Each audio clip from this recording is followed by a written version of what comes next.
ವಿವೇಕಾನಂದ ಶತಮಾನಗಳ ಹಿಂದೆ ಕೋಲ್ಕತಾದ ಮಣ್ಣಿನಲ್ಲಿ ನಿಂತು ಹೇಳ್ತಾರೆ lectures from Colombo to Almora ಎಂಬ ಪುಸ್ತಕದಲ್ಲಿ. ವಿವೇಕಾನಂದ ಹೇಳ್ತಾರೆ, I am waiting for the day when those giant minds of India will come out of India to rule the world with their intellect.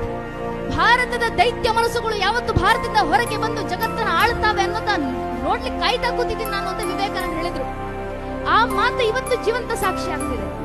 Bharat ಒಂದು ಮಾತನ್ನು ಹೇಳುತ್ತೆ, ವರ್ಷಕ್ಕೊಮ್ಮೆ ಯೋಗ ಮಾಡಿ ಅಂತ. 21ನೇ ತಾರೀಕು ವರ್ಷಕ್ಕೊಂದು ದಿನ ಇಡೀ ಜಗತ್ತಿನ 100ಕ್ಕೂ ಹೆಚ್ಚು ದೇಶಗಳು ಸೂರ್ಯನ ಕಡೆ ಮುಖ ಮಾಡಿ ಸೂರ್ಯ ನಮಸ್ಕಾರ ಮಾಡ್ಲಿಕ್ಕೆ ನಿಂತ್ಕೊಳ್ಳುತ್ತೆ.